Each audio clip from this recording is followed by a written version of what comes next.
संत होके और इन राजाओं के पीछे या मंत्रियों के पीछे या इन अधिकारियों के पीछे फिरता है वो संत नहीं है। और वो तो तीन चीज के लिए राज दरबारों में जाता है। एक तो मान बढ़ाई, लोग न्यों कहेंगे भाई यो तो मंत्री के यहाँ जाता है, मंत्री का खास आदमी है। सतलोक आश्रम, चंडीगढ़ रोड, बरवाला, जिला हिसार, हरियाणा प्रांत एक रजिस्टर्ड ट्रस्ट कबीर परमेश्वर भक्ति ट्रस्ट द्वारा जगत गुरु संत रामपाल दास जी महाराज की अध्यक्षता में संचालित है।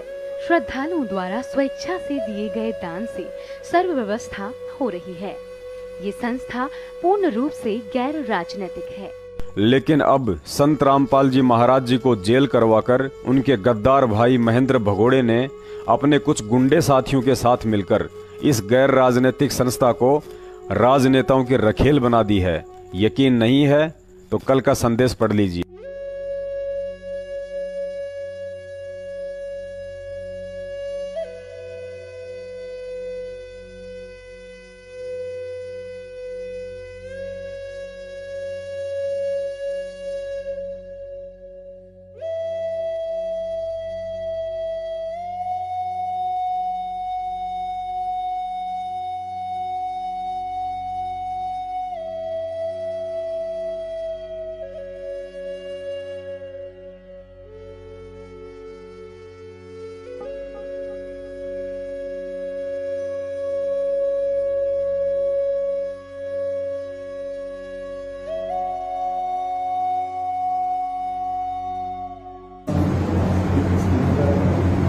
आदरणीय ए.पी. सिंह जी,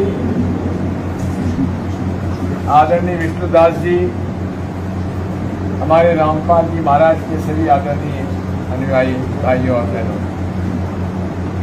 सबसे पहले तो माफी चाहता हूं देर से आया। लेकिन आप जानते हैं नेताओं के सुबह टाइम पर निकलते हैं, लेकिन धीरे धीरे धीरे धीरे विलम्ब होता चला जाता है। हर आदमी चाहता है कि वहां भी चलो वहां भी चलो। रामपाल जी महाराज के इतने शिष्य होंगे मुझे तो अंदाजा भी नहीं। पदाधिकारी आपके पोलिंग पे एजेंट हैं, ये पोलिंग एजेंट वहाँ मिलेंगे। ऐसे हैं कि 1 रुपया नहीं चाहिए, हमें कुछ भी नहीं चाहिए, हमारी बात सिर्फ संसद में रख देना। ये लगाएंगे सब, पैसा हम लगाएंगे बस।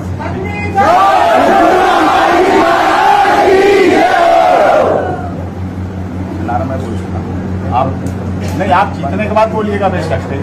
बंदी छोड़ सतगुरु रामपाल जी महाराज की जय हो। बंदी छोड़।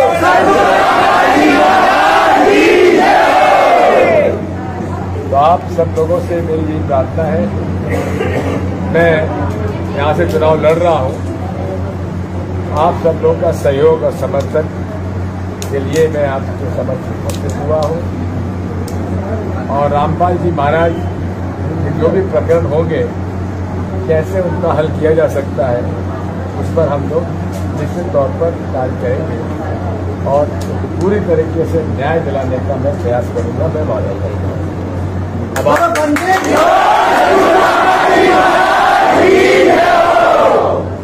और आप मेरी तरफ से पोलिंग एजेंट बनेंगे, उसके लिए मैं बहुत बहुत आभार व्यक्त करता हूँ।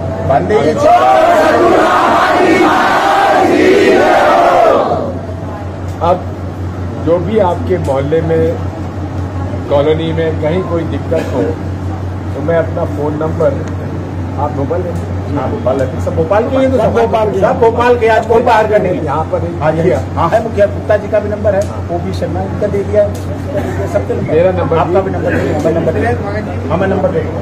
तो बस आप सबसे यही प्रार्थना है, विलम्ब से आया उसकी क्षमा प्रार्थना। और इन सब ने जयवर्धन सिंह जी के लिए भी पूरा इसी तरह से किया था। नर्मदे, हाँ।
सतगुरु सतगुरु बोल तेरा क्या लगे है मोल बंदे। सतगुरु सतगुरु बोल तेरा क्या लगे है मोल, क्या लगे है मोल।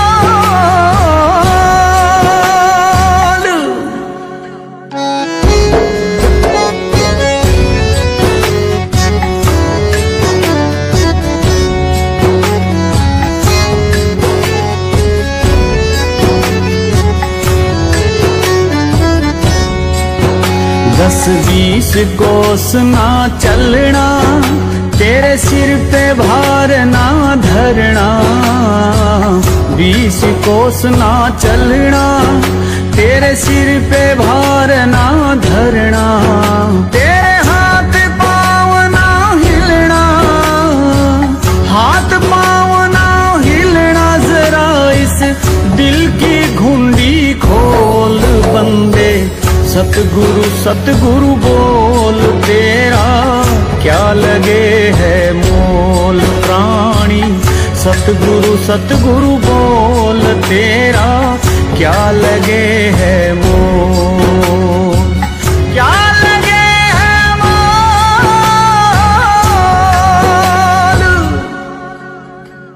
सतगुरु प्यारे, सतगुरु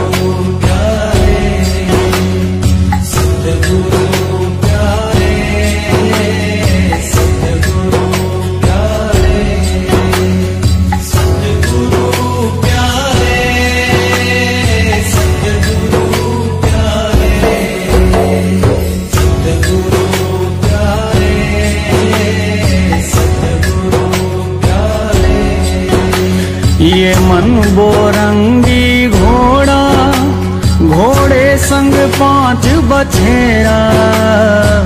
मन बोरंगी घोड़ा, घोड़े संग 5 बछेरा। ये 5 फिरे लुटेरा, 5 फिरे लुटेरा। भाई रे तू इनकी बाग मरोड़। सतगुरु सतगुरु बोल तेरा क्या लगे है मोल बंदे। सतगुरु सतगुरु बोल तेरा क्या लगे है मोल, क्या लगे है मोल।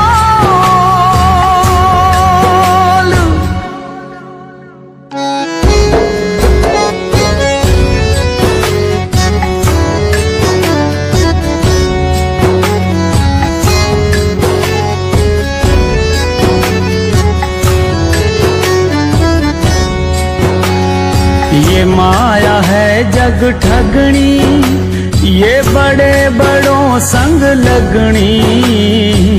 माया है जग ठगनी, ये बड़े बड़ों संग लगनी। माया ने जग भर माया, माया ने जग भर माया। इसका पीछा छोड़ भाई रे तू। सतगुरु सतगुरु बोल तेरा क्या लगे है मोल बंदे। सतगुरु सतगुरु बोल तेरा क्या लगे है मोल, क्या लगे है मोल।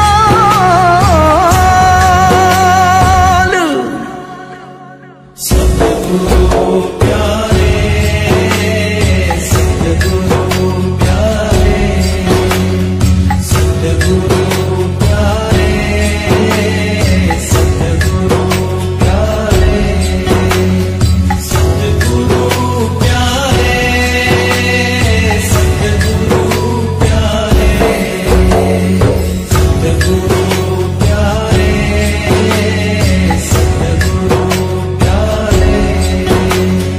दास कबीर समझावे, भूले को राह बतावे। दास कबीर समझावे, भूले को राह बतावे। वक्त हाथ नहीं आवे, गया वक्त हाथ नहीं आवे। भाई रे तू मत 84 डोल। सतगुरु सतगुरु बोल, बंदे क्या लगे है मोल तेरा। सतगुरु सतगुरु बोल, तेरा क्या लगे है मोल। सतगुरु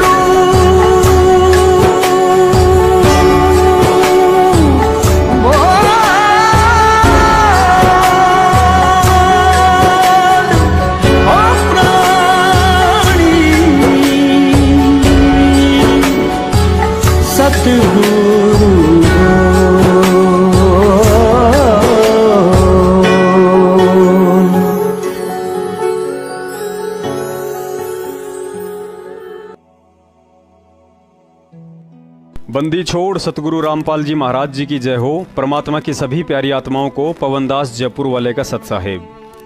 पुण्यात्माओं, आज का वीडियो परमेश्वर ने उन आत्माओं के लिए बनवाया है जिन्हें भगत समाज में कोऑर्डिनेटर अथवा नामदान संचालकों के नाम से जाना जाता है।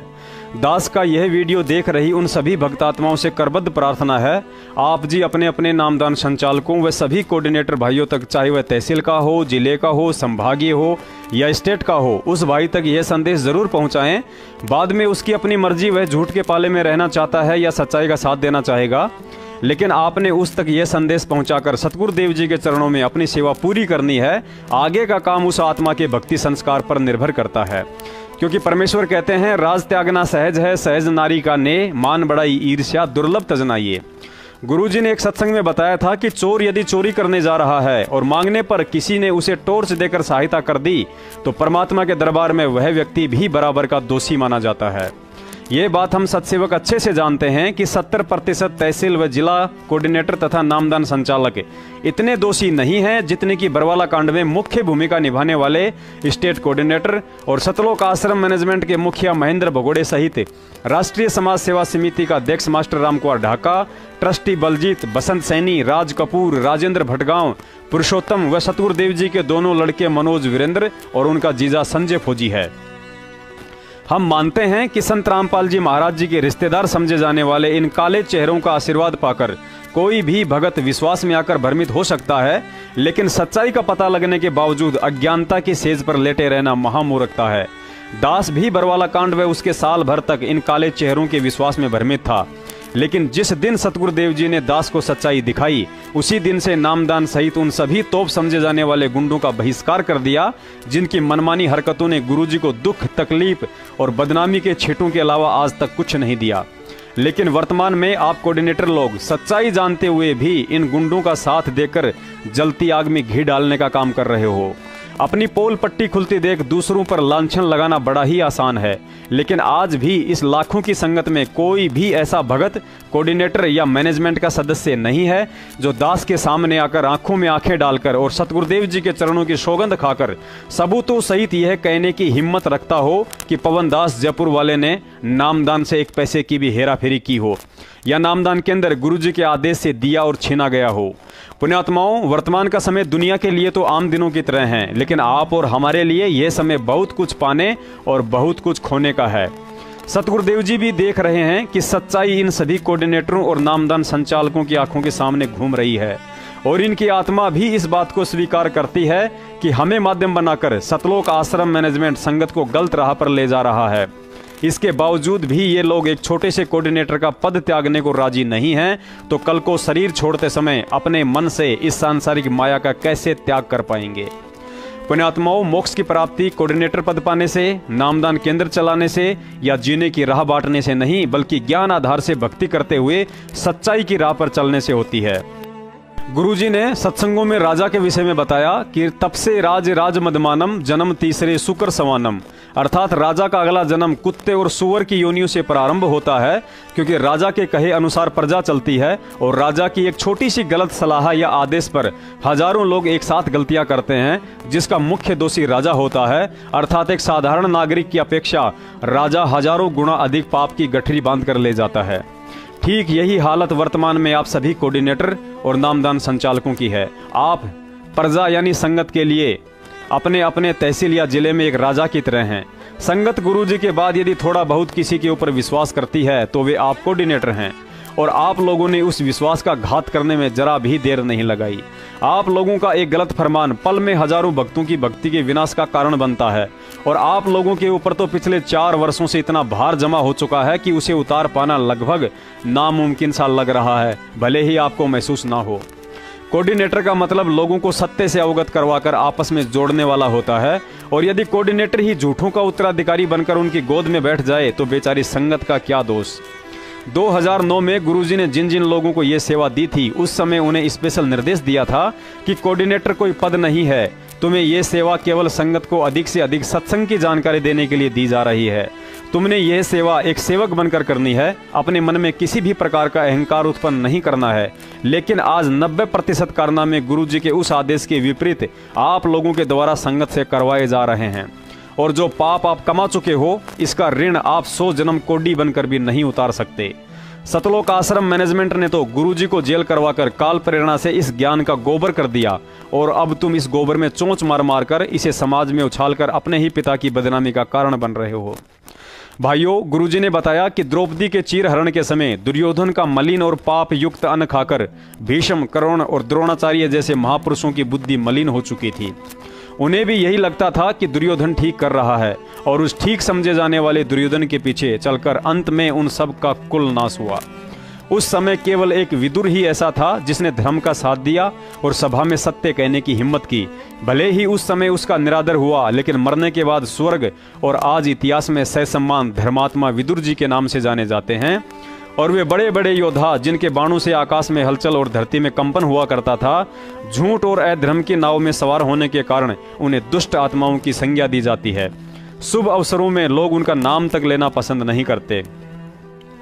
हर युग में धर्म अधर्म की लड़ाई लड़ी जाती है, और महेंद्र को इस कलयुग के महाभारत बरवाला कांड का दुर्योधन कहना गलत नहीं होगा, जिसके इशारों पर आप सभी भीष्म, कर्ण और द्रोणाचार्य रूपी कोऑर्डिनेटर व नामदान संचालकों की बुद्धि काफी हद तक सत्यता से भटक चुकी है। बरवाला कांड के बाद अगर संगत में कालबली ने सबसे ज्यादा किसी के कर्म फोड़े हैं तो वे आप कोऑर्डिनेटर और नामदान संचालक हैं, क्योंकि सतलोक आश्रम मैनेजमेंट की पहली कड़ी महेंद्र भगोड़ा है। कुकर्मों और राजनीति की बदबू मारता हुआ पहला आदेश महेंद्र की कलम से संगत में पारित होता है। महेंद्र से वह संदेश नवीन सोनीपत वाले सहित 1-2 लोगों के पास आता है। नवीन उस संदेश को उस ग्रुप में भेजता है जहां 10-12 स्टेट कोऑर्डिनेटर जुड़े होते हैं। स्टेट कोऑर्डिनेटर उस संदेश को अपने राज्य के 2-4 संभागीय कोऑर्डिनेटर के पास भेजते हैं। संभागीय कोऑर्डिनेटर उसे जिला व तहसील कोऑर्डिनेटर के पास भेजता है। उसके बाद जिला व तहसील कोऑर्डिनेटर उस संदेश को आगे संगत में फेसबुक, व्हाट्सएप और या व्यक्तिगत रूप से कॉल करके सभी तक पहुंचाते हैं। अर्थात महेंद्र सहित नवीन सोनीपत सभी स्टेट कोऑर्डिनेटर और संभागीय कोऑर्डिनेटर ने 10-20 लोगों तक संदेश पहुंचाकर अपने अपने कर्म तो फोड़े, लेकिन जिला कोऑर्डिनेटर, तहसील कोऑर्डिनेटर व नामदान वाले फिर आगे हजारों लोगों तक उस ऊपर से चली आ रही गंदगी को पहुंचाकर अपने बेहिसाब कर्म फोड़ते हैं। कुछ कोऑर्डिनेटर और नामदान संचालक सतलोक आश्रम बरवाला में गुरुजी के शीतल स्वभाव को देखकर अपने मन में मनमुखी धारणा पाल बैठे हैं कि कुछ गलत भी हुआ तो गुरुजी हमें माफ कर देंगे। लेकिन उन मूर्खों को इस बात का ज्ञान नहीं है कि तत्व ज्ञान अर्थात परमात्मा के विधान से परिचित होने के उपरांत भी काल प्रेरणा से तुम जिनके बच्चों से गंदी राजनीति करवाकर उनके कर्म फोड़ चुके हो, उनसे रक्तदान और देहदान करवा चुके हो, काल प्रेरित अनेकों सामाजिक संगठनों का समर्थन करवा चुके हो, करणी सेना, जाट आंदोलन और किसान आंदोलन जैसे भक्तिहीन कुपात्र संगठनों को करोड़ों में नगद दान देकर परमात्मा का विधान तोड़ चुके हो, बेवजह इशार पेशियों पर भेज भेज कर उनके सैकड़ों बच्चों को मौत के घाट उतार चुके हो, परमात्मा के तत्व ज्ञान में मिलावट की गई पुस्तकों को समाज में बिकवा चुके हो। अर्थात ऐसे ऐसे घटिया कुकर्मों के बावजूद भी उम्मीद करते हो कि गुरुजी हमें माफ कर देंगे। भाई, गुरुजी ना ही तो किसी को मारते हैं और ना ही बद्दुआ देते हैं। गुरुजी केवल कबीर परमात्मा का विधान बताते हैं, और परमात्मा का विधान कहता है कि राम किसी को मारे नहीं, मारे तो हत्यारा राम, अपने आप ही मर जाओगे तुम कर कर खोटे काम। और वे खोटे कर्म करने में तुम सरपंचों ने कोई कसर नहीं छोड़ी है। कई सियाणे लोग कहते हैं कि रक्तदान तो गुरुजी के रहते सहते आश्रम में भी होता था। ऐसे मंदबुद्धि लोगों से दास कहना चाहता है कि आश्रम में तो आपसी सहमति से सेवादार कहे जाने वाले शादीशुदा बसंत सैनी जैसे सारनामी लोग दूसरों की औरतों के साथ अपना मुंह भी काला किया करते थे, जो किसी से भी नहीं छुपा हुआ है, जिसका जिक्र गुरुजी ने बरवाला कांड के बाद अपने बयानों में स्पष्ट तौर पर किया हुआ है कि आश्रम में गलत काम हुए, लेकिन मैंने नहीं, सेवादार और समिति वालों ने किए। तो क्या वे काले कारनामे करने के आदेश उनको गुरुजी ने दिए थे? आश्रम में तो सेवादार कहे जाने वाले दिल्ली के कोऑर्डिनेटर रवि जैसे सारनामी लोग मासूम बच्चों को छोटी छोटी गलतियों पर बाथरूमों में ले जाकर गैस की पाइप से जानवरों की तरह मारा करते थे। तो क्या वे कारनामे गुरुजी से आदेश लेकर किए जाते थे? आश्रम में तो एक नेपाल के भगत को बेवजह डी गेट वाले हॉल में ले जाकर नंगा करके सरियों से मारा गया था। तो क्या वे काले कारनामे गुरुजी से आदेश लेकर किए जाते थे? आश्रम में तो सैकड़ों भक्तों को गुंडों वाली काली पोशाक पहनाकर उनके हाथों में लठ पत्थर बंदूकें और जलती हुई मसाले देकर पुलिस प्रशासन के सामने मरने मारने के लिए खड़ा कर दिया गया था। तो क्या वे कारनामे गुरुजी से आदेश लेकर किए गए थे? 2010 में गुरुजी के द्रोही कुछ आर्य समाजियों को भगत बनाकर राष्ट्रीय समाज सेवा समिति के नाम से एक आतंकवादी संगठन तैयार कर दिया गया था और 2012 में बंदी छोड़ भक्ति मुक्ति ट्रस्ट को समाप्त करके गद्दार महेंद्र ने गुरुजी के नकली साइन और फोटो लगाकर एक नया परमेश्वर भक्ति कबीर ट्रस्ट खड़ा कर दिया था। तो क्या यह सब करने के लिए गुरुजी ने आदेश दिए थे? गुरुजी को टारगेट करके शैतान बना भगवान पुस्तक के लेखक संजय उर्फ कृष्णदास महाराज को मारने के लिए 2006 में गाड़ी भरकर सारनामी गुंडे बसंत सैनी और उसकी गुंडे टीम उसे मारने के लिए छुड़ानी धाम पहुंच गई। वहां कृष्णदास महाराज नहीं मिला तो उसके गुरु भूरी वाले महाराज के हाथ पैर तोड़ आए। तो क्या यह गुंडा कर्म करने के लिए उन्होंने गुरुजी से आदेश लिए थे? सतगुरुदेव जी के सारनामी लड़के मनोज और वीरेंद्र तथा महेंद्र के सारनामी सुपुत्र अमित के आशिकी वाले घटिया कुकर्मों का चरित्र के बखान किया जाए तो 500 पेज की पुस्तक लिखी जा सकती है। तो क्या उन घटिया कर्मों व आशिकी करने के लिए उन्हें गुरुजी ने आदेश दिए थे? अपने आप को सारनामी और दास की उपमा देकर मोह माया से दूर होने का दिखावा करने वाले सतलोक आश्रम के मनमुखी मुखिया बलजीत लहरी, बेटा अनिल लहरी, राज कपूर, महेंद्र और गुरुजी का भांजा सुनील लाठर जैसे लोगों ने 2012 में भक्तों के दान से 30 लाख रुपये वाली हुंडई की सेंटाफी जैसी महंगी और लग्जरी गाड़ियां मात्र अपने शौक पूरा करने के लिए खरीदी थी, जो आज बरवाला के दौलतपुरा वाले छोटे आश्रम में खड़ी खड़ी गल रही है। उस गाड़ी के लिए महेंद्र के लड़के अमित और गुरुजी के लड़के मनोज में काफी खींचातानी हुई, लेकिन गाड़ी की चाबी किसी को ना मिल सकी। तो क्या भक्तों के दान से इस काल लोक में उनको अपने शौक पूरे करने के लिए गुरुजी ने आदेश दिए थे? गुरुजी ने सतलोक आश्रम बरवाला को मिनी सतलोक की संज्ञा देकर बताया था कि यहाँ सबको एक जैसा खाना पीना रहना और नहाने धोने तथा सोने की सुविधा दी जाती है, ताकि किसी को छोटे बड़े और ऊंच नीच का एहसास ना हो। जहाँ सभी को एक समान नजरों से देखा जाएगा और समान सुविधा मिलेगी तो आपस में राग द्वेष और ईर्ष्या उत्पन्न होने का सवाल ही पैदा नहीं होता है। और कहा था कि यही समानता का भाव सतलोक में है, जिसकी फोटोकॉपी सतलोक आश्रम बरवाला है। लेकिन गुरुजी के सत्संगों को किसी डूम भाट के गीत समझकर अपनी मौज मस्ती के लिए उसी आश्रम में 15 लाख का स्विमिंग पूल बनवाकर उसे मिनी सतलोक से जिन गद्दारों ने गोवा बना डाला था, तो क्या अपने सत्संगों के विपरीत चलते हुए वह आदेश भी उनको गुरुजी ने ही दिए थे? 18 नवंबर 2014 को बरवाला कांड की रात्रि में अपने सगे भाई को मुसीबत में डालकर सतलोक आश्रम बरवाला का सबसे पुराना सारनामी भगत कायरों की तरह पीठ दिखाकर भाग निकला और आज तक संत रामपाल जी महाराज का भगत होकर भगोड़े का जीवन जी रहा है। तो क्या उस गद्दार महेंद्र को कानून से खेलने और आश्रम से भागकर भगोड़ा बनने का आदेश गुरुजी ने दिया था? जैसे जूस को प्लास्टिक की पतली पाइप से खींचकर पिया जाता है, वैसे ही दुनिया के सबसे घटिया और रद्दी किस्म के बड़बोले वकीलों की टीम खड़ी करके सतलोक आश्रम मैनेजमेंट के गुंडों ने भक्तों से जमानत के नाम पर धन, भक्ति के नाम पर पाठ ज्योति और रक्तदान के नाम पर शरीर से खून खींचकर उन्हें खाली कर दिया। तो क्या ये सब आदेश उनको गुरुजी ने दिए थे? परमात्मा के 70% बच्चों से राजनीति के गंदे गटर में नाक रगड़वा कर उन्हें भगत से सुअर बना दिया। तो क्या यह आदेश उनको गुरुजी ने दिए थे?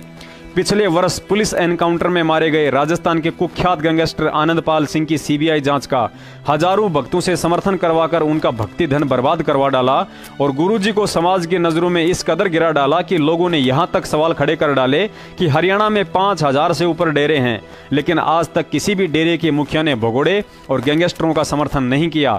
लेकिन संत रामपाल जी ने भक्ति मार्ग व कबीर पंथ की मर्यादाओं को तोड़कर कबीर जी का सरासर अपमान किया है। तो क्या वह आदेश तुम कोऑर्डिनेटरों को गुरुजी ने दिए थे? कांड के बाद फरवरी 2015 में गुरुजी का आदेश बताकर तथा बरवाला आश्रम के नजदीक 60 एकड़ जमीन खरीदने के लिए 28 करोड़ रुपए की लागत बताकर भक्तों से अरबों में धन लूट लिया। क्या वह आदेश भी गुरुजी ने दिए थे? और यदि दिए थे तो उस 60 एकड़ जमीन की रजिस्ट्री कहां है? यदि जमीन नहीं खरीदी तो उस पैसे का क्या किया? और क्यों आज तक भिखारियों की तरह कटोरा लेकर संगत के द्वार पर खड़े रहते हो? सर्वप्रथम सन 2016 में सतसेवकों ने करनाल की सरिता वकील के माध्यम से गुरुजी के पास उनकी जमानत करवाने के लिए वकालतनामा भेजा था। गुरुजी ने वकालतनामे पर अपना अंगूठा लगाकर अपनी सहमति दे दी और चंडीगढ़ हाई कोर्ट में एक जनहित याचिका दायर करने के लिए कहा। लेकिन जैसे ही गद्दार महेंद्र भगोड़े को इस बात का पता चला कि सतसेवक गुरुजी की जमानत के लिए प्रयास कर रहे हैं, तो उसी समय करनाल में सरिता वकील के पास पहुंच गया और उसे आगे नहीं बढ़ने दिया, क्योंकि सरिता वकील ने 6 महीने पहले ही नाम दीक्षा ली थी और इस प्रपंच से अपरिचित थी, इसलिए दबाव में आकर चुप हो गई। तो क्या सतसेवकों को जमानत के लिए सहमति देकर दूसरी तरफ गद्दार महेंद्र को अपनी जमानत रुकवाने के लिए गुरुजी ने आदेश दिए थे? 2016 में सतलोक आश्रम के गुंडों ने राष्ट्रपति भवन के आगे आत्मदाह करने के लिए इच्छा मृत्यु की स्वीकृति बाबत राष्ट्रपति के नाम से लाखों भक्तों से करोड़ों रुपये खर्च करवाकर स्पीड पोस्ट करवाई। लेकिन किसी भी गधे ने स्पीड पोस्ट करते समय यह विचार नहीं किया कि राष्ट्रपति अपने राजभवन के आगे किसी को आत्मदाह करने की परमिशन आखिर कैसे दे सकता है। तो क्या इस घटिया और बेबुद्धि वाले भक्ति विरुद्ध कुक्रम के लिए भी गुरुजी ने ही आदेश दिए थे? मैनेजमेंट के मुखिया महेंद्र भगोड़े ने तुम कोऑर्डिनेटरों को और नामदान संचालकों को खुले सांड की तरह भगत समाज के ऊपर मनमानी करने के लिए इसलिए फ्री नहीं छोड़ रखा है कि तुम उनके प्रिय हो, बल्कि इसलिए छोड़ रखा है क्योंकि इस धार्मिक धंधे में तुम उनकी अहम जरूरत हो। क्या कभी सोचा है तुम कोऑर्डिनेटर लोग किसी को गाली दो या मारो पीटो, फिर भी मैनेजमेंट की तरफ से तुम्हारा नाम खंडन नहीं होता है? क्योंकि तुम कोऑर्डिनेटर लोग उनकी कमाई का जरिया हो। तुम दान का कितना ही पैसा अपने काम में लो या किसी को उधार दो, लेकिन तुम्हें फिर भी कुछ नहीं कहा जाता है। क्यों? क्योंकि तुम कोऑर्डिनेटर लोग उनकी कमाई का जरिया हो। तुम सेवा के बहाने नई गाड़ी निकलवा कर चाहे उसे रोज अपने ससुराल में घुमाओ, लेकिन फिर भी तुम्हें कोई रोका टोकी नहीं है। क्यों? क्योंकि तुम कोऑर्डिनेटर लोग उनकी कमाई का जरिया हो। तुम्हें अपनी किसी भी छोटी बड़ी गलती के लिए हिसार की 4 पेशियां करके अपना नाम शुद्ध करवाने के लिए बाध्य नहीं किया जाता है। क्यों? क्योंकि तुम कोऑर्डिनेटर लोग उनकी कमाई का जरिया हो। तुम बालों में काला कलर लगाओ, चाहे तुम्हारी औरतें लिपस्टिक लगाएं या तुम्हारे बच्चे अपना जन्मदिन मनाएं, लेकिन तुम्हें कोई कुछ नहीं बोलता है। क्यों? क्योंकि तुम कोऑर्डिनेटर लोग उनकी कमाई का जरिया हो। तुम्हें छूट है कि तुम किसी को भी डरा धमका सकते हो। तुम्हारे कुकर्मों में हाँ ना मिलाने पर तुम किसी को भी संगत में मैसेज डालकर गुरुद्रोही बना सकते हो, लेकिन तुम्हारे से कोई सवाल नहीं किया जाता है कि तुमने उसे गुरुद्रोही क्यों डिक्लेयर कर दिया। क्यों? क्योंकि तुम कोऑर्डिनेटर लोग उनकी कमाई का जरिया हो। मैनेजमेंट के अनुसार ऐसा नहीं है कि सब कुछ पता होने के बाद भी तुम सच्चाई का साथ देने व उनके खिलाफ कोई शब्द बोलने से इसलिए घबरा रहे हो कि तुम्हारे अंदर वो हिम्मत या पुरुषार्थ नहीं है, बल्कि मैनेजमेंट को इस बात का अच्छे से ज्ञान है कि तुम लोग निजी स्वार्थों के चलते मान बढ़ाई और जानबूझकर अज्ञानता के दलदल में गिर चुके हो, जहां से निकलना अब मुश्किल है। और मैनेजमेंट को इस बात का भी ज्ञान है कि तुम लोग पूरी तरह मानसिक रूप से उनके गुलाम बन चुके हो और अब तुम लोग गुरुजी के तत्व ज्ञान या अपनी सोच से कोई भी निर्णय लेने में कतई सक्षम नहीं हो। और तुम्हें भी इस बात का डर है कि आज यदि हमने मैनेजमेंट का साथ छोड़ा या बहिष्कार किया तो कल को हमें गुरुद्रोही डिक्लेयर कर दिया जाएगा। और हो सकता है कि जिस तरह मैनेजमेंट वालों ने सतसेवकों के घरों में घुसकर उन्हें लठों से मारा है और उन पर अपनी बहन बेटियों के कपड़े फाड़ने के झूठे आरोप लगाकर झूठे मुकदमे लगाए हैं, कहीं हमारे साथ भी ऐसा ना हो जाए। कोऑर्डिनेटर भाइयों, क्या तुम्हें पता है मुट्ठी भर अंग्रेजों ने करोड़ों हिंदुस्तानियों पर 250 वर्ष तक कैसे राज किया? फूट डालो और राज करो की नीति के तहत। अगर उस समय अंग्रेजों के खिलाफ हल्ला बोल चुके चंद देशभक्तों का यदि उन गद्दारों ने साथ दे दिया होता जो अपने स्वार्थों के लिए अंग्रेजों के चाटुकार बनकर जनता को उन देशभक्तों के खिलाफ बरगलाते थे, तो शायद हिंदुस्तान 250 साल पहले ही आजाद हो जाता। आज यही स्थिति आप कोऑर्डिनेटर लोगों की है। ये सतलोक आश्रम मैनेजमेंट वाले काले अंग्रेज हैं और तुम उन गद्दारों की तरह अपने चंद स्वार्थों के लिए संगत को सतसेवकों के खिलाफ बरगलाकर वही मिसाल पेश करने जा रहे हो जो उन्होंने की थी। अभी भी समय है, इतिहास से कुछ सीखो, वरना आने वाली नस्लें तुम कोऑर्डिनेटर और नामदाल वालों की तस्वीरों पर पेशाब किया करेंगी कि ये थे वो असली गद्दार जो हमारे पूर्वजों को बहकाकर सच्चाई से दूर रखने का कुप्रयास किया करते थे। अंग्रेज भी मरे, देशभक्त भी शहीद हुए और वे लोग भी कुत्ते की मौत मरे जिन्होंने पूरा जीवन अंग्रेजों की गुलामी और देश के साथ गद्दारी में बिताया। लेकिन यह भी सत्य है कि वे अंग्रेज तो आज हिंदुस्तान में कुत्ते बनकर घूम रहे होंगे, शहीदों की यादगारें बनी हुई हैं। लोग उन्हें अपना आदर्श मानते हुए उनकी सालाना जयंतियां मनाते हैं और उन गद्दारों को इतिहास में कुत्तों की श्रेणी में गिना जाता है। उस समय सोचा भी नहीं था उन लोगों ने कि अंग्रेज गलत कर रहे हैं। उन्हें लगता था कि देश में डामर की सड़कें, बड़े बड़े स्कूल कॉलेज, रेलवे ट्रैक, समुद्री बंदरगाह और बड़ी बड़ी सैकड़ों कंपनियां खोलकर भारत के हजारों लोगों को रोजगार देने वाले अंग्रेज देश के दुश्मन कैसे हो सकते हैं। लेकिन आज इतिहास बता रहा है कि उन डामर की सड़कों और समुद्री बंदरगाहों से देश की कच्ची खनिज संपदा विदेशों में ले जाकर वहां से पक्का माल तैयार करके हमारे देश का माल हमें ही 10 गुना अधिक कीमत पर दिया जाता था। आज तुम कोऑर्डिनेटर लोग भी उन्हीं अंधी आंखों से देखकर आंकलन लगा रहे हो कि नामदान केंद्र खोलकर भक्तों को जोड़ने वाले, पुस्तकें छपवाकर समाज में ज्ञान प्रचार करवाने वाले और 10-10 टीवी चैनलों पर सत्संग दिखाने वाले सतलोक आश्रम मैनेजमेंट के लोग कैसे गलत हो सकते हैं। लेकिन तत्व ज्ञान बता रहा है कि गुरुजी के ज्ञान की आड़ में तुम अंधों ने 10 की पुस्तक 20 और 100 का कबीर सागर 200 में बिकवाकर तथा 10-10 टीवी चैनलों पर सत्संग चलाकर लोगों को ज्ञान से आकर्षित करके उन्हें फर्जी नामदान केंद्रों से जोड़कर फिर गुरुजी के आदेशों की आड़ में उन्हें पाठ और ज्योति तथा दान के नाम पर हलाल किया जाता है और उसी भीड़ को फिर गुरुजी को बदनाम और प्रशासन को भड़काने के लिए उनके माथे पर काली पट्टियां और बाजुओं पर रिबन बंधवाकर उन्हें हिसार तारीखों पर धरनों पर बैठा दिया जाता है। अगर आप कोऑर्डिनेटर लोग समय रहते थोड़ी सी हिम्मत करके इस गुलामी की गंदगी से बाहर नहीं निकले तो अभी मरने की बात तो बहुत दूर है, आने वाले कुछ ही समय में यही जागती हुई संगत तुम्हें जीवित ही कुत्ता बना डालेगी। कहावत भी है कि स्प्रिंग को एक हद तक दबाया जा सकता है, लेकिन जब उसे छोड़ते हैं तो 10 गुना तेजी से ऊपर उठती है। और संगत के ऊपर उठने का वह समय अब ज्यादा दूर नहीं है। परमात्मा ने तत्व ज्ञान का जो बीज संगत के अंतःकरण में बोया था अब वह उगने लगा है। सच्चाई आंखों देखकर संगत के सवाल करने की हिम्मत बढ़ने लगी है।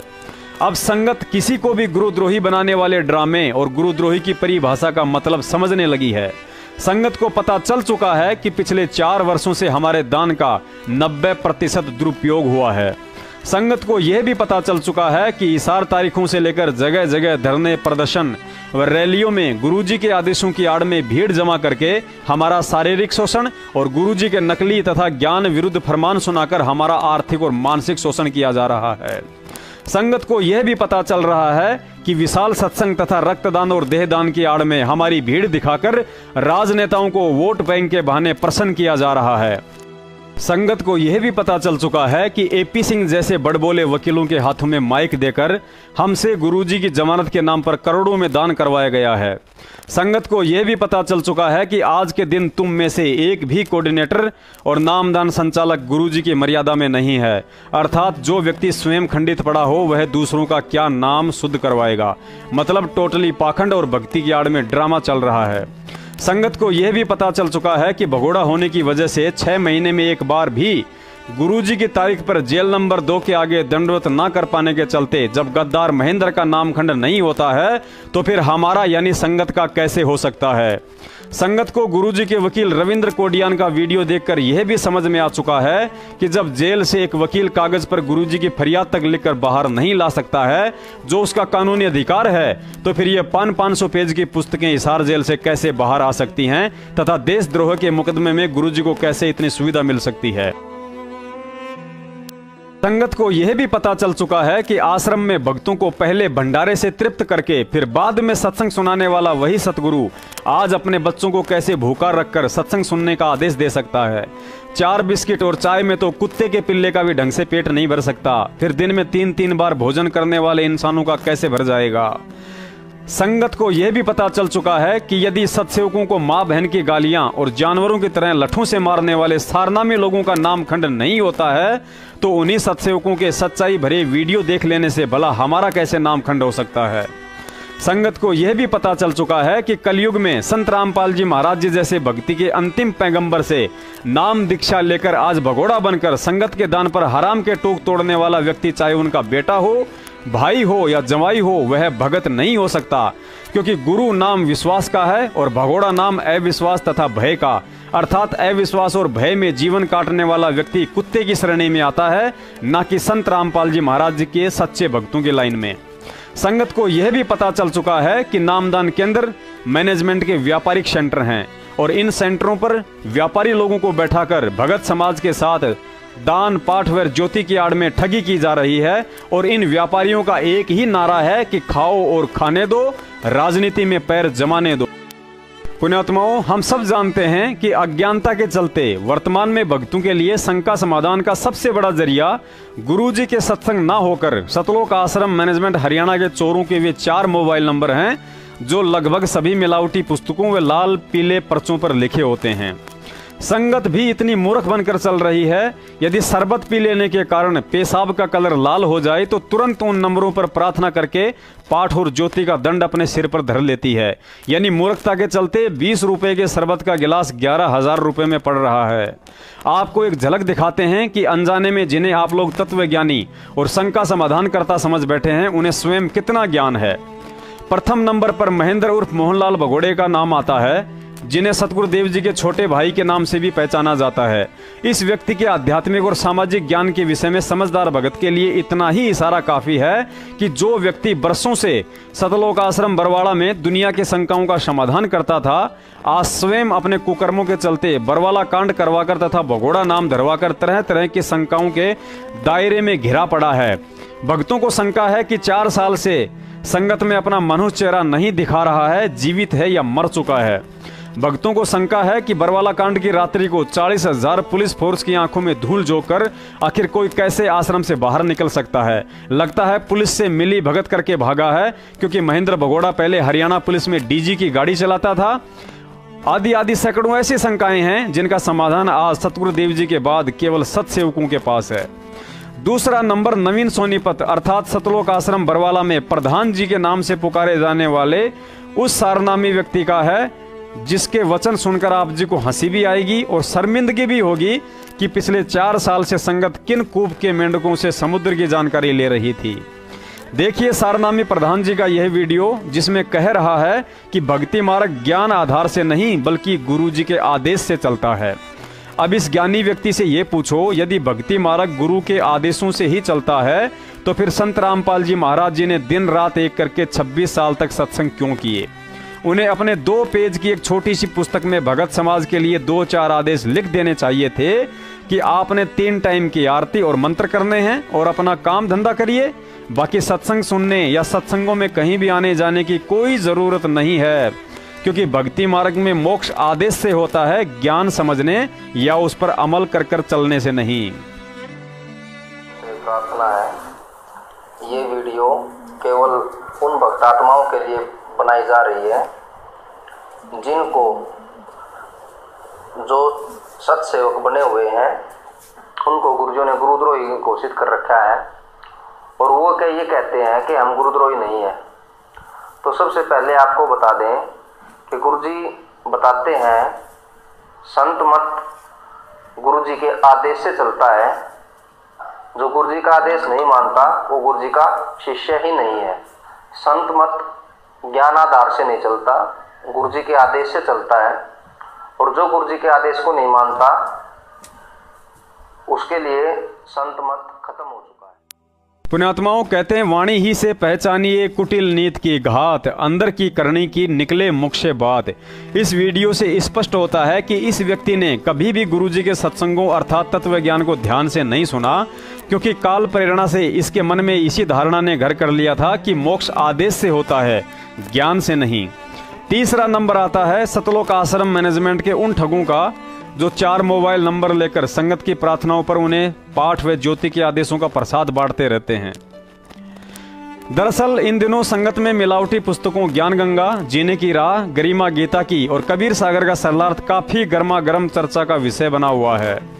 इन पुस्तकों के अंदर सतलोक में 90% संतान उत्पत्ति शब्द से नहीं बल्कि काल लोक की मैथुन क्रिया के अनुसार बताई गई है कि सतलोक में 10% बच्चे शब्द शक्ति से और 90% बच्चे मैथुन क्रिया से उत्पन्न होते हैं। सत्सेवकों ने इस मिलावट का खुलासा किया तो संगत जागरूक हुई और विचार किया कि सतलोक में मैथुन क्रिया से संतान उत्पत्ति का जिक्र ना ही तो 650 साल पहले कबीर साहिब जी ने किया, ना ही कबीर सागर में कहीं लिखवाया, ना ही गरीबदास जी महाराज जी ने अपने ग्रंथ साहिब में किया, तथा गुरु जी ने भी अपने 26 साल के आध्यात्मिक इतिहास में इस बात का अपने किसी सत्संग या बरवाला कांड से पहले लिखी जा चुकी पवित्र ज्ञान गंगा, गहरी नजर गीता में और आध्यात्मिक ज्ञान गंगा पुस्तकों में कहीं नहीं किया। गुरुजी ने तो सृष्टि रचना में यहाँ तक बताया कि जिस समय क्षर पुरुष यानी काल ने सतलोक में दुर्गा को अपने नाखों से स्त्री योनि लगानी चाहिए, उसी समय जोगजीत रूप में कबीर परमेश्वर ने उसे 21 ब्रह्मांडों सहित दोनों को सतलोक से निष्कासित कर दिया था। फिर उस सतलोक में मैथुन क्रिया से संतान उत्पत्ति कैसे हो सकती है। दूसरी बात, यदि बरवाला कांड से पहले या आगे यदि गुरुजी अपने मुख कमल से इस बात का कोई जिक्र करते हैं कि सतलोक में मैथुन और शबद दोनों से ही संतान उत्पत्ति होती है, तो हम इस बात को सहर्ष स्वीकार कर लेंगे। लेकिन उनकी अनुपस्थिति में मैनेजमेंट के द्वारा पुस्तकों में छापी गई ये बात हमें कतई स्वीकार नहीं हो सकती है। साथ ही भगत को शंका हुई कि आखिर बरवाला कांड के बाद सतलोक आश्रम मैनेजमेंट द्वारा छापी जा रही पुस्तकों में इस झूठ को गुरुजी के ज्ञान के साथ क्यों मिलाया जा रहा है। ऐसा विचार करके एक भगत ने इस शंका के समाधान के लिए सतलोक आश्रम मैनेजमेंट के टीवी चैनलों पर आने वाली पीली पट्टी के ऊपर लिखे शंका समाधानकर्ताओं को फोन करके कहा कि भगत जी, मैंने एक ऑडियो सुनी है जिसमें कहा गया है कि सतलोक में मैथुन क्रिया से बच्चे उत्पन्न होते हैं। तो भाई साहब ने शंका का समाधान करते हुए कहा कि सत्य बात है, लेकिन 2 से ज्यादा बच्चे उत्पन्न नहीं कर सकते हैं। फिर भगत जी ने कहा कि गुरुजी ने तो 25 साल हो गई किसी भी सत्संग में या किताब में इस बात का जिक्र तक नहीं किया है। तो शंका समाधानकर्ता ने कहा कि कुछ बातें ऐसी होती हैं जो सबको नहीं बताई जाती हैं। सुनिए ऑडियो।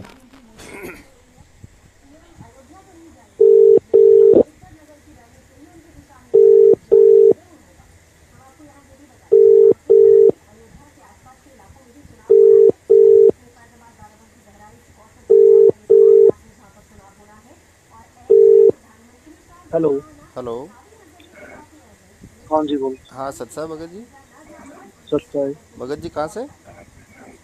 सतलोक हरियाणा। अच्छा, और भगत जी मेरे थोड़ी शंका का समाधान करना था। हाँ जी।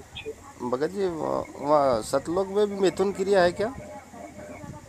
बैतुल में? हाँ, बैतुल में भी आश्रम है महाराज जी। हैं? बैतुल की पूछ रहे हो ना आप? नहीं भगत जी, मैं पूछ रहा हूँ सतलोक में भी मैथुन क्रिया है क्या? सतलोक में? हाँ भगत जी। एक मिनट बताते हैं। सतलोक में 2 से ज्यादा बच्चे नहीं कर सकते। मैथुन क्रिया है मतलब वहाँ पे भी 2 से ज्यादा नहीं कर सकते हैं। वहाँ पे 2 तरीके से होती है रचना, एक वचन से होती है, एक मैथुन से होती है। अच्छा भगत जी, गुरु महाराज ने तो कभी नहीं बताया सत्संग में? सत्संग में नहीं बताया भगत जी। धीरे धीरे आपको परमात्मा बताते हैं। कुछ बातें ऐसी होती हैं समय पर पता नहीं होती है। अभी तो परमात्मा ने कुछ ही % ज्ञान खोला अपना। भगत जी, ना तो कहीं परमात्मा ने बताया और ना कहीं इसका सबूत है। क्यों नहीं बताया भगत जी? किताबें पढ़ो आप। गुरु जी कमाल कर रहे हो। गुरु जी की किताबें पढ़ो आप। गुरु गीता तेरा ज्ञान अमृत किताब पढ़ो, उस पर लिखा हुआ है। ये गुरु जी ने थोड़ी गिरा किताब पढ़ो, उस पर लिखा हुआ है। गुरु जी ने बता रखा है। ये गुरु जी ने थोड़ी लिखी है भगत जी। गुरु जी ने ज्ञान गंगा लिखी है, आध्यात्मिक ज्ञान गंगा। किसने कह दिया आपको? रोहतक आ जाना, बात कर लेना। पुण्यात्माओं, विचार करो, यदि सतलोक में 2 बच्चों से ज्यादा उत्पन्न करने पर बैन है तो गुरुजी यह बात संगत को अवश्य बताते, वरना वहां जाकर गलती से किसी ने क्रिकेट की टीम खड़ी कर दी तो उसका जिम्मेदार कौन होगा।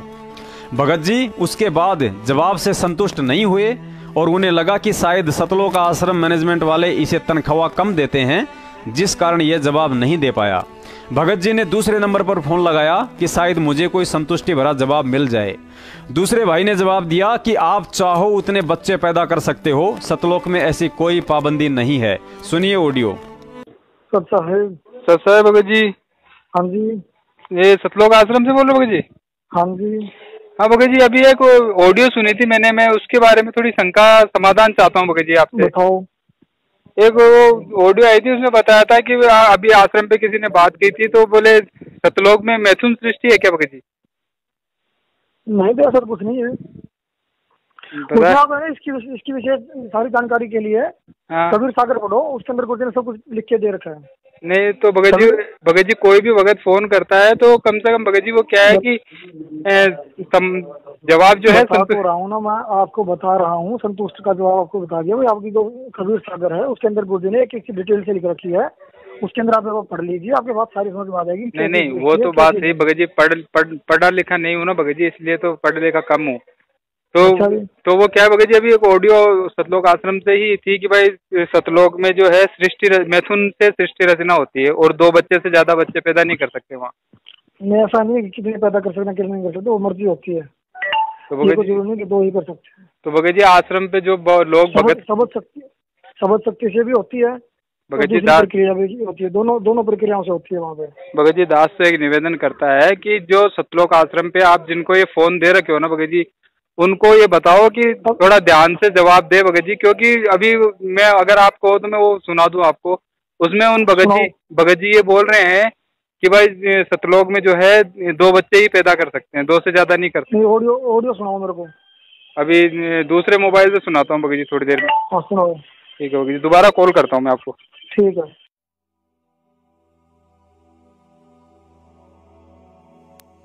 पुण्यात्माओं, आपको ये दोनों ऑडियो सुनाने का यही मकसद था कि आप जी अभी भी आंखें खोलो। आप उन लोगों के पीछे अंधे होकर चल रहे हो जिन्हें खड्डे और कुएं की गहराई का पता ही नहीं, और 4 साल से तुम्हें खड्डा बताकर राजनीति वाले गहरे कुएं में छलांग लगवा रहे हैं। ऊपर आपने कानों से सुन लिया कि शंका समाधान करने वाले खुद शंकाओं में हैं, फिर तुम्हें कहां से राह दिखा देंगे। ये सारे के सारे भक्ति मार्ग से भटके हुए प्राणी हैं और अपने गुरु महेंद्र भगोड़े की कंपनी राष्ट्रीय समाज सेवा समिति में 15 से 20 हजार रुपए की तनख्वाह पर नौकरी करते हैं। परमेश्वर ने एक सत्संग में बताया कि एक कुत्ता खरगोश के पीछे दौड़ रहा था। खरगोश काफी आगे निकल गया था, लेकिन कुत्ते ने उसे एक गहरी झाड़ी में छुपते हुए देख लिया। वही पास में कुछ कुत्ते और बैठे थे, उन सब ने भी उस कुत्ते को भागता हुआ देख उसके पीछे पीछे दौड़ लिए। कुत्ता उस झाड़ी के पास जाकर बैठ जाता है, बाकी कुत्ते भी उसके पास जाकर बैठ जाते हैं और पूछते हैं कि यहाँ आकर क्यों बैठ गया। उसने कहा कि इस झाड़ी में खरगोश छुपा हुआ है, उसके लिए बैठा हुआ हूँ।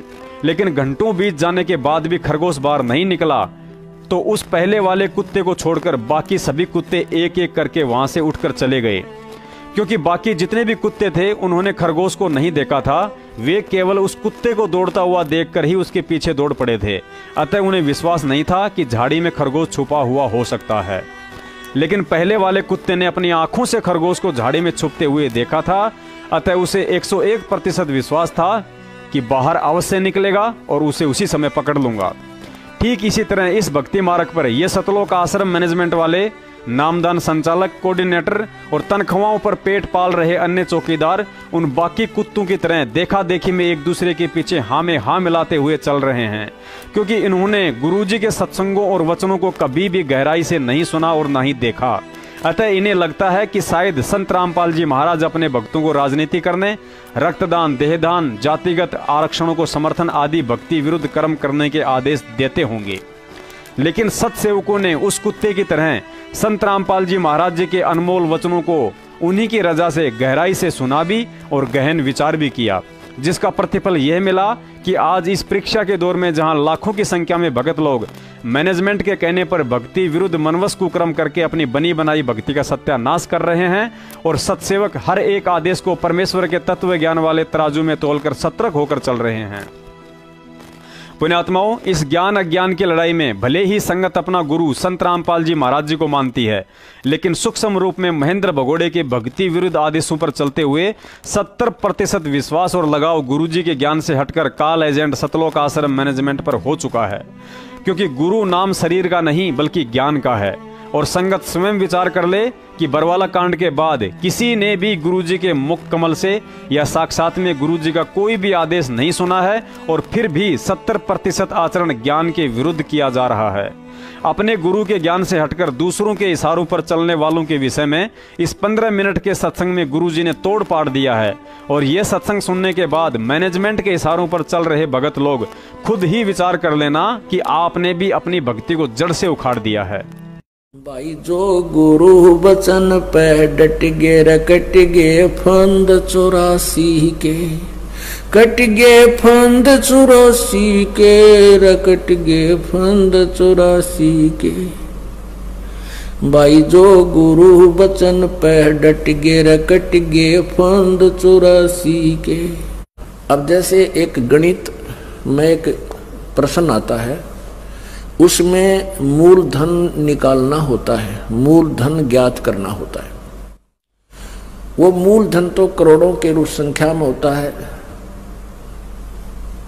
8 करोड़ 20 लाख 25,000 इस तरह का, उसको प्राप्त करने के लिए हमने क्या करना होता उस प्रॉब्लम में, उस प्रश्न में। मान लीजिए मूलधन 100 रुपये, वो करोड़ों रुपए के मूलधन को प्राप्त करने के लिए हमने मानना पड़ता है, मान लीजिए मूलधन 100 रुपये, और मूलधन 100 रुपये मानकर फिर हम उसका वो रेट निकाल लेते हैं ब्याज का, फिर उसको मल्टीप्लाई करके जो अपना ओरिजिनल धन है,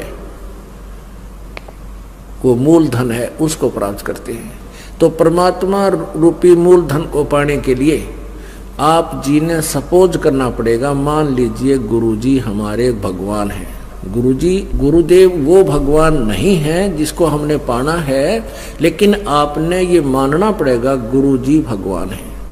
अब परमात्मा है तो परमात्मा को हम तलाश कर रहे हैं, जिसके पास हम जाना चाहते हैं, जो हमें सब सुख देगा, हमें वहाँ रखेगा, तो हमने निष्कपट निर्विकार भी होना पड़ेगा। तो तभी हम परमात्मा के पास जाने योग्य होंगे, वो अपने पास रखेगा। कपटी और विकारी जीव तो घर में ना उठे अपने में, और हम जाना भगवान के पास। तो आप जी ने एक रिहर्सल करनी है इस दास के साथ पास आकर के, कि जैसे इस दास के स्थान पर परमात्मा है, ये सोच लीजिए। तो उससे आप कैसा व्यवहार करोगे, भगवान आपके पास आ जावे, आपने कैसे बोलना होगा, कैसे उसके साथ व्यवहार करना होगा, उनके आदेश का किस प्रकार पालन करना होगा, कैसे करोगे। जो पुण्य आत्मा है वो खूब समझते हैं कि भगवान जिसके लिए हम तड़फ रहे हैं, जो हमें सदा सुखी करेगा, सारे दुख दूर करेगा, और उससे हम मिलने जा रहे हैं, फिर वो जो आदेश देगा वो शिरोधार्य होता है। हे पुण्यात्मा, आप तो अपने सतर से सोच ही सकते हो, लेकिन दास बता सकता है जब भगवान दास के सामने आ जाए तो क्या करेगा, किस प्रकार भाव होगा, किस प्रकार उसकी तरफ देखेंगे हम, कैसी हमारी स्थिति होगी। ये तो कहते हैं ऐसी है जैसे गूंगा गुड़ खा के फिर ना डलाया करे, बताई नहीं जा सकती हमारी क्या स्थिति। तो ऐसी आपने ये देखना है कि मैं गुरुजी के पास जाता हूँ तो कैसे व्यवहार करते हैं हम, और भगवान के सामने कैसे व्यवहार करना चाहिए।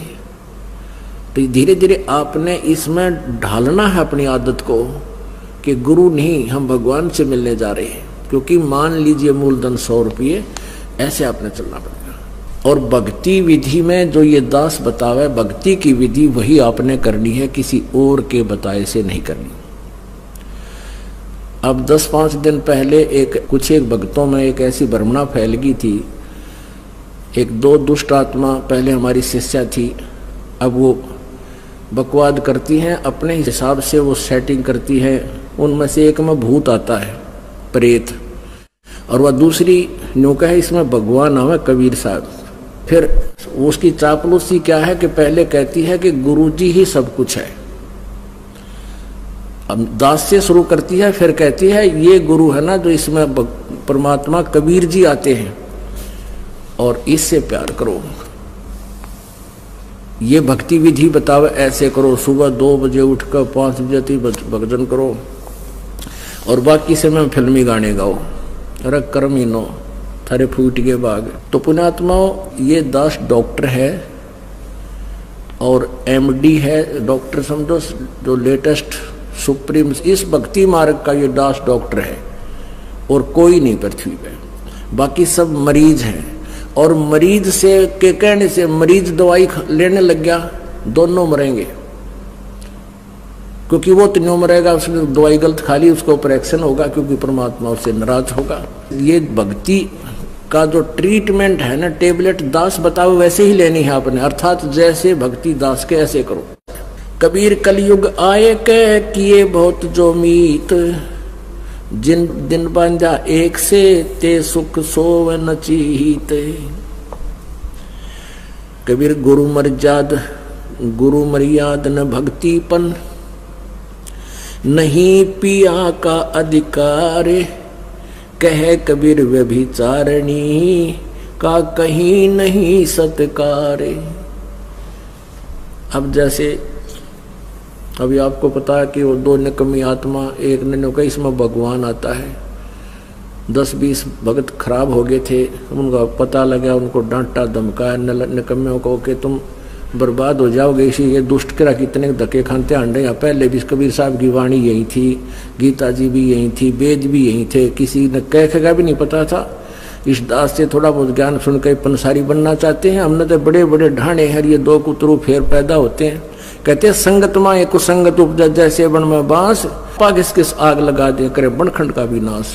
ऐसे दुष्ट टाइप के इंसान होते हैं जो संगत में से कुसंगत उपजती है। जैसे वन के अंदर बांस उग जाता है, वन में बांस होता बम्बू, वो क्या होता है कि जब तेज हवा चलती है तो ऐसे थपेड़े लगते हैं, वो ऐसे आपस में घिस के और उन बांसों से आग लग जाती है और पूरे दावा नल का रूप धारण कर लेती है, पूरे बनखंड को, पूरे जंगल का नाश कर देती है। कहते हैं ऐसी नकमी आत्मा जो होती हैं वो संगत में से कुसंगत उत्पन्न हो जाती है, वो आपस में बकवास करके पूरी संगत का नाश कर देती है। तो ऐसे कीड़ों से भी हमने सावधान रहना चाहिए। कोई भी भक्ति मार्ग का आपको गाइडलाइन दास देगा, अन्य कोई नहीं दे सकता। आप जी ये भी नहीं कह सकते, किसी कोई पूछता आपसे कि सुवर्ण कैसे करूं मैं दूसरे मंत्र का, सतनाम का, सारनाम का तो आपने जिक्र करना ही नहीं है किसी के सामने। आप नहीं बता सकते उसको कि ये मंत्र बाहर छोड़िए अंदर ले, नहीं तो आप उसके गुरु हो जाओगे, आपका नाम खंड हो जाएगा। आप उसको ऐसे बता सकते हो कि गुरुजी ने मुझे ऐसे बताया, मैं तो ऐसे सेवन करता हूं। वो भी सतनाम जिसने ले रखा हो, जिसने ले नहीं रखा उसको नहीं बता सकते। जिसने ले रखा है वो कहता मेरे भूल लगी है। और वैसे तो हम यहाँ शुद्ध करा देते हैं, यहाँ भी आपको पूछ सकते हो। वैसे भी जिसने उपदेश ले रखा है, दूसरे ने भी ले रखा, सतनाम दोनों ने ले रखा है, उसको ये नहीं कह सकते आप कि ये पहला मंत्र ऐसे छोड़ दूसरा ऐसे लेती, आपका नाम खंड हो जाएगा, क्योंकि आप उसके गुरु बन गए। आप उसको इतना कह सकते हो कि गुरुजी ने हमें ऐसे बताया है, ये मंत्र ऐसे छोड़ना है, ये ऐसे लेना है, वो समझ जाएगा दूसरा कि ऐसा मंत्र। और कोई सीधा बताता है तो ऐसे भक्ति कर, 2 घंटे 3 घंटे सुबह कर, फलाना कर, ये मंत्र ऐसे कर, वो तुम्हारा गुरु बन गया। वो दुष्ट आत्मा ने तेरा भी नाम खंड कर दिया और भक्ति नाश होगी आपकी। तो इस प्रकार के जो मिस हैपनिंग आपके साथ होती है, आपकी भक्ति के ना करवा देती है। उसके लिए आपने पुनरुपदेश लेना पड़ता है, परमात्मा रजा बख्श देते हैं। कहते हैं कबीर गुरु मर्यादा ना भक्तिपन और नहीं पिया का अधिकार। यानी जब दूसरे पर आस्था होगी तो आप अपने मालिक से ऑटोमेटिक कट गए, परमात्मा से। परमात्मा कबीर जी कहते हैं कि गुरु गोविंद दोनों खड़े किसके लागू पाए, और बलिहारी गुरु अपना जिन गोविंद दिया मिलाए। मान लीजिए उस दुष्टा में, उस ढेडनी में बड़ी बात करते हैं, कबीर जी आते हैं, वैसे तो भूत आता उसमें गति जैसे ये। तो परमात्मा ये कहना चाहते हैं गुरु भी खड़ा है और मैं भी आके खड़ा हो जाऊं, यानी मेरा कृपा पात्र संत जो तुम्हारे संपर्क में है वो और मैं साथ में दोनों खड़े हो जावा। तो तुमने मुझे नहीं अपने गुरु जी को स्वीकार करना, प्रणाम करना है। तो मैं तुम्हें पसंद करूंगा, तब मैं तुझे चाहूंगा, तब मेरे अपने मानूंगा। नहीं तो तुम्हें कोई भी भ्रमित कर देगा मेरे रूप में आके। आपने गुरु जी के अतिरिक्त किसी को नहीं आदर देना, भगवान को भी नहीं देना। मतलब यहाँ तक कह दिया। जब उस मान लीजिए उस दुष्टा में कबीर जी आते हैं तो भी मना करते हैं कि नहीं तो गुरु जी को भी मानो, और जो दुष्ट आत्मा उनके पास जाते हैं वो तो उनको भक्ति नाम का अंश नहीं, उनका भट्ठा बैठ गया। तो ऐसे हमने कहते हैं जैसे माता गर्भ को रख यतन बना और ठेस लगे तक क्षीण हो जाती रही, ऐसे भक्ति जा। जैसे किसी बहन को मुश्किल से गर्भ रहा हो कई वर्षों में, फिर वही जानती है कि किस प्रकार इस लाल को, इस बच्चे को परिपक्व करना है। सपने में भी डर लगता है कि कहीं करवट बदलते समय बालक पर दाब ना आ जा, मेरा गर्भ खराब हो जा। कितनी चिंतित रहती है, ऊंचे नीचे पर पैर ना टिक जा, भगवान कहीं खान पीन में ऐसी गर्म वस्तु ना खा लूं जिससे मेरा बालक खराब हो जाए। तो इतना डर कर आपने इस भक्ति रूपी गर्भ को प्रफुल्लित करना है। जैसे माता गर्भ को रख यतन बना और ठेस लगे तो छन हो तेरी, ऐसे भक्ति जा। नारी कहावे पीव की रहे और संग सोए, जार सदा मन में बसे खसम खुशी क्यों होवे। देख कितनी गहरी बात बताई जाता है। नार कहावे पीव की, और कहते हैं रह और संग सोए, और जार सदा मन में बसे फिर खसम खुशी क्यों होए। आन उपासना, अन्य के अंदर आस्था नहीं रखनी। जैसे परमात्मा कबीर जी आए थे, 64 लाख शिष्य थे उनके उस समय, उन्होंने कभी नहीं बताया कि मेरे स्थान में किसी और में भगवान आवे है, उसमें जाकर पूज लो। अब उन दुष्टा ने के बका रखे ये बालक कि गुरुजी ने कहा है कि तुम ऐसे करो और ऐसे करो और उसको भगवान मानो, और गुरुजी का अगर नहीं बताना नहीं वो नाराज हो जाएंगे। इन मंदबुद्धियों ने यह भी मान ली गुरुजी का आदेश, पीछे से 10-20 दिन यह बकवास चली थी, अब सेट हो गया। गुरुजी का मेरा आदेश और मेरे सामने आप कहो कि क्या आपने ऐसा बोला है और मैं नाराज हो जाऊंगा, यह भी स्वीकार होगी। तो ये ऐसे कुसंगत होती है, वो बर्बाद करती है उन्हीं को जो मंद बुद्धि होते हैं। नहीं तो ज्ञानवान तुरंत सोच लेते ये कोई बात है, इतने दिन हो गए गुरुजी ने, 15 साल हो गए मैं नाम देते न, किसी को ऐसा कुछ कहा नहीं, कोई ऐसी दोगली बात करी नहीं। तो उन दुष्टों ने ऐसी चाल चली कि गुरुजी का आदेश बता दिया, सब बेचारे 10-20 ये उनके द्वारा बताएगी क्रिया करने लगे, तो हमारे उसे खत्म हो गए भगवान के अकाउंट से। अब उनको पता लगा, सभी अपना क्षमा याचना कर रहे हैं, 10-20 खराब हुए थे फिर सेट हो गए, उनको नाम दे दिया। तो परमात्मा कहते हैं कि एक तरफ तक गुरुजी मुझे कह रहे हैं और फिर दूसरे के पास आस्था रख रहे हो, तो उसके विषय में क्या बता रहे हैं कि नार कहावे पीव की और रह और संग सोए। आस्था किसे में और नकली गुरु किसे मान रही, ऊपर ले मनते। और कहते हैं जार सदा मन में बसे, आस्था तुम्हारी दूसरे में हो गई है तो फिर खसम खुशी क्यों होए। वो परम पिता परमात्मा धनी हमारा क्यों कर राजी होगा। कहते हैं सेज बिछावे सुंदरी अंतर पर्दा होए, और तन सौंपे मन दे नहीं कदे न सुहागण होए। अब जैसे यही एक अभी ये मोटा उदाहरण था जो अभी ये घटना हुई कि मुझे तो गुरुजी कहे आस्था दुष्ट ढेटनी में दुष्टा में, तो क्या बताते हैं सेज बिछावे सुंदरी यानी आत्मा और अंतर पर्दा होए, अंदर दोष रखे, अंदर में आड़ बना ली। और कहते हैं तन सौंपे मन दे नहीं, यानी शारीरिक तरीके से तो यहाँ आकर नमस्कार करें और आत्मा उस दुष्टा में। ये 10-20 से बिगड़े थे, वो सेट हो गए अभी 10-1 दिन, ये पता नहीं अंडरग्राउंड कैसे एकदम आग चल पड़ा था सिस्टम। तो दास को पता चला, जब उनको बता दिया कि तुम्हारा सब कुछ बर्बाद हो गया, तो उन प्यारी आत्माओं ने बहुत दुख हुआ इस बात का कि हमारा तो सारा नाश कर दिया उस नालायकों ने। ऐसे बहुत से झटके आएंगे, लेकिन ये हमारे ये परमात्मा का बाग किसी से बिगड़ नहीं सकता। ये तो पूरे ब्रह्मांड में छावेगा। ये बड़े बड़े ये टीरी खां ये ढाने हमने, ये बड़े बड़े पंथ बन रहे, ये नए कुतरू आगे थोड़े हमारी संगत को खराब कर सकते हैं। परमात्मा कहते हैं जब तुम भक्ति करते हो और पतिव्रता पद पर रहते हो, यानी 100 वर्ष तो सतगुरु पूजा एक दिन आन उपासी, वो अपराधी आत्मा भाई पड़े काल की फांसी। 100 वर्ष तो आप वो साधना कीजिए जो दास आपको बता रहा है, और एक दिन आन किसी के कहने से आन उपासना कर ली, कहते वो अपराधी आत्मा फिर पड़े काल की फांसी। वो साधना आपने किसी और के बताई हुई नहीं करनी है। और जब आप पतिव्रता पद पर रह करके साधना करोगे, पतिव्रता पद का मतलब है केवल एक ही गुरु और दूसरा पृथ्वी पर नहीं तो भगवान भी आ जाए। ये मालिक कहते हैं गुरु गोविंद दोनों खड़े किसके लागू पाए, उन्हीं का आदेश है। इसीलिए है कि आपको ये काल और अपने दूतों के द्वारा हमारे रास्ते से भ्रष्ट कर देता है।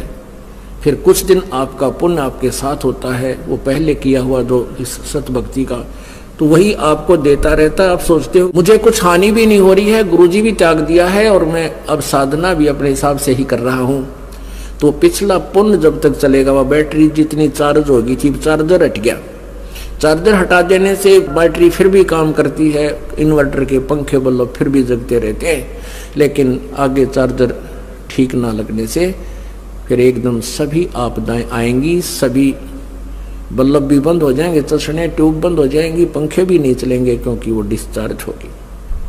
तो परमात्मा कहते हैं 100 वर्ष तक सतगुरु पूजा एक दिन आन उपासी, वो अपराधी आत्मा फिर पड़े काल की फांसी।